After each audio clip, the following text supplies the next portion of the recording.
नमस्कार, शुभ सकाळ. आजच्या एका नवीन ब्लॉगमध्ये मी प्राजक्ता तुमच्या सगळ्यांचं खूप मनापासून स्वागत करते. बऱ्याच दिवसांपासून एक व्हिडिओ रिक्वेस्टेड होता, तर आज म्हटलं फायनली आपण तो शूट करू आणि तुमच्याबरोबर शेअर करायचा विचार करते. तुम्हाला आवडेल अशी आशा करते. बरेच दिवस झाले देवघरासाठी बऱ्याच साऱ्या कमेंट येत होत्या. म्हणजे जेव्हा जेव्हा माझी देवघरासाठी आणलेली फुलं म्हणजे पूजेसाठी आणलेली जेव्हा मी फुलं तुमच्याबरोबर शेअर करते तेव्हा एक तरी कमेंट अशी असते की प्राजक्ता तुझं देवघर बघायला आवडेल आम्हाला. तर म्हटलं चला आज तुमच्याबरोबर देवघराचा ब्लॉग शेअर करू. माझं छोटंसं जे देवघर आहे ते आज म्हटलं जी काही माझी पूजा वगैरे झाली आणि आज माझ्याकडे बऱ्यापैकी वेळ आहे, निवांत पूजा पण झाली, तर म्हटलं चला आज तुमच्याबरोबर शेअर करते. तुमचं काही सजेशन असेल मला नक्की कमेंट करून सांगा. कारण मला एकच माझं म्हणणं असेल, जेव्हा जेव्हा मी पूजेचे व्लॉग्स पण तुमच्याबरोबर शेअर करते तेव्हा एकच म्हणते की मी यातनं म्हणजे यात काही खूप अशी परिपूर्ण किंवा अशी विशारद वगैरे असं मला काही एवढं नॉलेज नाही आहे. मला जसं गोष्टी कळत गेल्या तशा तशा मी हळूहळू करत गेली आणि तुमचं पण असंच असेल. जेव्हा आपल्याला काही गोष्टी कळत जातात कोणाकडनं म्हणजे काही मोठ्यांकडनं, कधी आपण काही एखादे व्हिडिओज बघतो त्याच्यातनं काही गोष्टी आपल्याला कळत जातात आणि मग आपण त्या गोष्टी इम्प्लिमेंट करत जातो. तसंच माझं देखील आहे आणि जी काही पूजा करते मी म्हणजे यातून मला खूप समाधान मिळत असतं, एक पॉझिटिव्ह एनर्जी घरात मिळत असते. यासाठी मला आवडतं म्हणून मी हे सगळं करते. तर चला थोडक्यात थोडक्यात म्हणण्यापेक्षा डिटेलमध्ये आणि जेवढं मला माहिती आहे तेवढं तुमच्याबरोबर झटपट शेअर करते. तर हे आहे माझं देवघर आणि हे जे देवघर आहे ना ते मी लग्न करून यायच्या आधीपासून इथे आहे आणि छोटासा देवारा आहे. अगदी खूप जास्त मोठा नाही आणि अगदी खूप छोटा नाही. आणि हा आय थिंक दादर मार्केटवरनंच घेतलेला सचिनने. तर आता मी ना काय काय म्हणजे कसं ठेवलंय सगळं ते सांगते तुम्हाला. तर वरती ना देवाराच्या वरती इथे जी जागा असते ना तिथे माझ्याकडे काहीच ठेवलेलं नसतं. फक्त एक अगरबत्तीचं जे स्टँड सारखं जे आपल्याला येतं ना ज्याच्यात आपण अगरबत्ती ठेवतो ते फक्त ठेवलेलं आहे. ते फक्त मागे, आता माझी हाईट पुरत नाहीये त्याच्यामुळे म्हणून मी दाखवत नाही तुम्हाला. आणि त्याच्यानंतर देवघरासाठी ना मी एक तोरण घेतलेलं आणि याच्यासाठी कमेंट्स होती की ताई देवघर तोरण तू कुठून घेतलंस. तर देवघर तोरण मी हे एक ऑनलाईन मागवलेलं. जर माझ्याकडे डिटेल्स असतील मी खूप आधी मागवलेलं आणि तेव्हा आय थिंक मी काहीतरी 200-250ला काहीतरी मागवलेलं. आणि ह्याच्यामध्ये ना माझ्याकडे 2चा सेट आहे, म्हणजे एका वेळेस हे लावते आणि एका वेळेस दुसरं लावते. तर असं करते. आणि यांचे जे डिटेल्स मला मिळाले, इन्स्टा आय डी आहे यांचा, तर इन्स्टा आय डी जर यांचा मिळाला तर मी नक्की तुमच्याबरोबर शेअर करेन. त्याच्यानंतर इथे तुम्ही खाली म्हणाल ना तर देवघरा मी पायऱ्यांमध्ये आहे. ॲक्च्युली सर्वात आधी सांगते की तुम्ही जुन्या व्हिडिओमध्ये बघितलं असेल तर देवघर थोडं खाली होतं. आता मी देवघर थोडंसं वरती घेतलंय, एवढाच फरक आहे. बाकी त्याच्यामध्ये खूप जास्त असं काही फरक नाहीये. एका साईडला इथे एक मोराचं पीस लावलेलं आहे, म्हणजे असं बोलतात मोराचं पीस असावं, तर म्हणून मी एक मोराचं पीस इथे ठेवलंय. ऍक्च्युली दुसरं होतं ना पण ते इथे थोडंसं आतमध्ये गेलंय. 2 होते तर इथे एक आहे आणि एक आतमध्ये गेलंय. त्याच्यानंतर आता इथे देवघराची मांडणी जी आहे देवांची ती कशी केली आहे ते मी तुम्हाला दाखवते.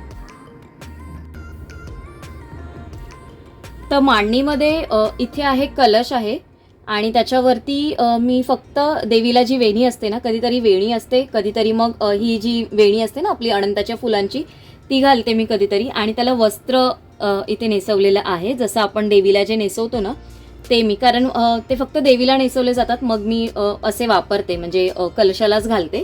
त्याच्यानंतर इथे बघाल तर लक्ष्मी मातेची एक फ्रेम आहे, त्याच्यानंतर महायंत्र आहे.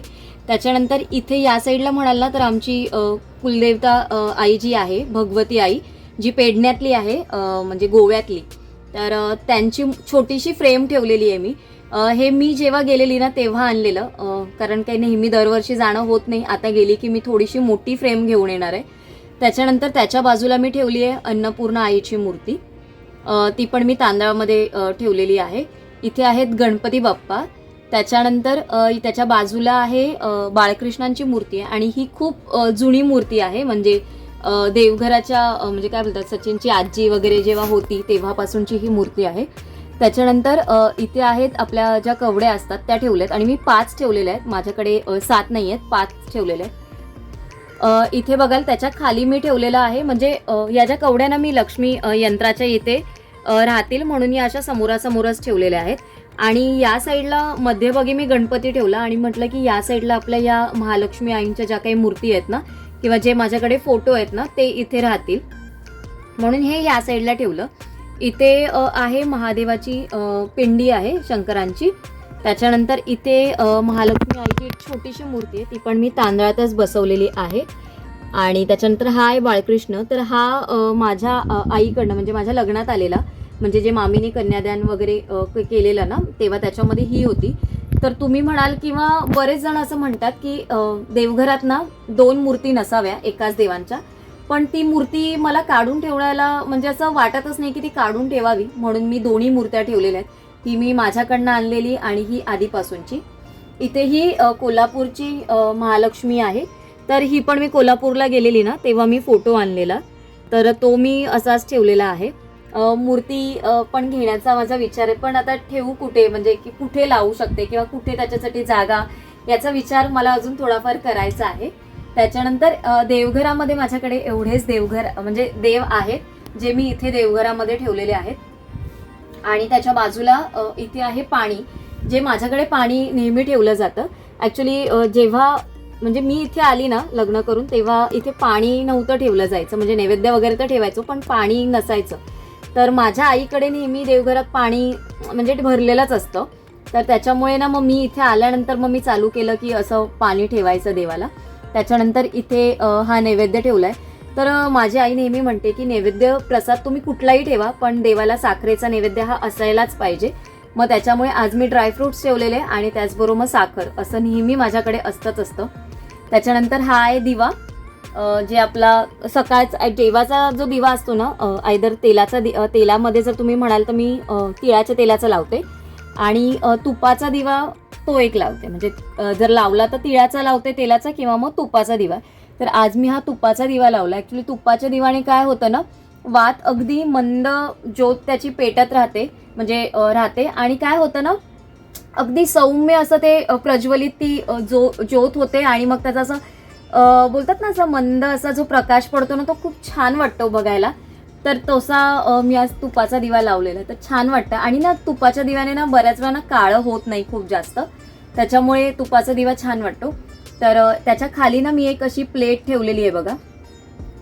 ही अशी एक प्लेट आहे दिव्याच्या खाली, म्हणजे तेल वगैरे जर कधी गळलं किंवा काय झालं तर तसं या दिव्यामधनं तेल गळत नाही, पण मी असंच ठेवते. आणि नेहमी दिव्याला हळद कुंकू आणि एक फूल घातलेलंच असतं. तर माझ्या देवघराचं म्हणाल तर हे असं आहे. इथे एक छोटीशी लाईट आहे आम्ही लावलेली, पण ती मी आता सकाळची लावणार नाही, मी संध्याकाळची लावते. आणि कधीतरी जर आता एखाद्या व्लॉगमध्ये मी तुमच्याबरोबर नक्की शेअर करेन की मी इथे जसं सेन्सर असतो ना, ती लाईट लावलेली की जो मी प्रेस केली की लाईट लावाल. ॲक्च्युली आता मी ना इथे लाईटचं कनेक्शन लावलं, त्याच्यामुळे तुम्हाला ते तसं दिसून येणार नाही. मी एक डिटेल एखाद्या छोट्याशा व्लॉगमध्ये मी तुमच्याबरोबर ते शेअर करेन. तर याच्यानंतर इथे जर तुम्ही म्हणाल ना की इथे असं काय बोलतात, त्याचं डिझाईन आहे खिडकीसारखी अशी पूर्ण याला. आणि त्याच्यानंतर हा जो ड्रॉवर आहे ना, याच्यामध्ये जर तुम्ही म्हणाल ना तर सगळी पुस्तकं आहेत, ज्याच्यामध्ये बरीचशी वेगवेगळी पुस्तकं आहेत. ज्याच्यानंतर शाबरी कवच जे मी नेहमी वाचते, गुरुचरित्रांचा अध्याय आहे 14वा, महालक्ष्मीचं पुस्तक आहे, त्याच्यानंतर वैभवलक्ष्मीचं पुस्तक आहे, त्याच्यानंतर गुरुचरित्र, म्हणजे जे नेहमीची जी पुस्तकं आम्हाला जी लागतात ना, सारामृत वगैरे, ती आम्ही याच्यामध्ये ठेवलेली आहेत बघा. आरती संग्रह आहे, त्याच्यानंतर हे आहे स्वामीचरित्र स्वारामृत पण आहे. अशी पुस्तकच फक्त याच्यात ठेवलेली असतात. त्याच्यानंतर इथे खाली ह्या साईडला तुम्ही म्हणाल ना तर माळा पण आहेत ठेवलेल्या. तर इथे दुसरं मी काहीच ठेवत नाही, फक्त पुस्तकच असतात. आणि त्याच्या व्यतिरिक्त जे काही हळद कुंकू वगैरे लागतं ते मी वेगळ्या साईडलाच ठेवते. इथे करंडा असतो माझा ठेवलेला, तो मी आता खाली ठेवलाय, तो पण तुम्हाला तिथे ठेवून दाखवते की म्हणजे तो या जागेमध्ये कसा बसतो ते. तर हा आहे माझा करंडा, हळद कुंकू आणि ज्या अक्षता असतात त्या. तर तो मी ना नेहमी इथेच ठेवते असा, म्हणजे तो कसा समोरासमोर लगेचच मिळतो आपल्याला. जेव्हा कधी अक्षता वगैरे घालायच्या असतात ना, तर इकडून घेऊन मी व्यवस्थित घालू शकते, त्याच्यामुळे म्हणून मग मी तो इथेच ठेवते. तर आता मी पूजा केली आणि बाहेर दरवाजावर हळदी कुंकू घातला ना, तेव्हा मग तो खाली राहिला, तर तो आता ठेवते. त्याच्यानंतर इथे तुम्ही खाली बघाल ना तर इथे स्वामींसाठी जागा केलेली आहे. याच्या आधी स्वामींसाठी मी इथे बाजूला जागा केलेली, पण आता मग मी देवघर थोडं वरती घेतलं आणि स्वामींसाठी मग एक सेपरेट अशी जागा केलेली आहे. ॲक्च्युली आमच्या घरात पहिल्यापासूनच, म्हणजे जेव्हा स्वामी माझ्याकडे आले तेव्हापासूनच त्यांच्यासाठी एक वेगळी जागा केलेली आहे. ही जी स्वामींची मूर्ती आहे ना ती माझ्याकडे अगदी छोटी आहे आणि ही जी मूर्ती आहे ना मी अक्कलकोटवरनं आणलेली. जेव्हा मी सोलापूरला गेलेली तेव्हा आम्ही तिकडून म्हणजे स्वामींच्या पायाजवळ ठेवून ही मूर्ती मी घेऊन आलेली आणि त्या दिवशी पण असंच होतं, गुरुवारच होता आणायचे. आणि मग त्याच्यानंतर मी आली त्या दिवशी गुरुवार होता, सोलापूरवरनं आली तर त्याच्या दुसऱ्या दिवशी संकष्टी होती. मग मी प्रॉपर अभिषेक वगैरे करून मग मी ती मूर्ती आमच्याकडे आम्ही पूजेला लावली. तर ही मूर्ती आहे, एक पाट आहे त्याच्यावरती चौरंगासारखा, त्याच्यावरती मी खाली वस्त्र ठेवलेलं आहे, त्याच्यावरती स्वामी आहेत. त्याच्यानंतर इथे बघाल तर ही श्रीपाद श्रीवल्लभांची छोटीशी फ्रेम आहे, तर ती पण मी स्वामींच्या बाजूलाच ठेवलेली आहे. ही जी फ्रेम आहे ती अवधूतची आई जेव्हा गेलेली गाणगापूरला तेव्हा त्यांनी तिथून आणलेली. म्हणजे मी त्यांना सांगितलेलं की मला हवी आहे म्हणून, तर मग त्यांनी आठवणीने माझ्यासाठी ती घेऊन आलेली आणि ती मी इथे स्वामींच्या बाजूला ठेवलेली आहे.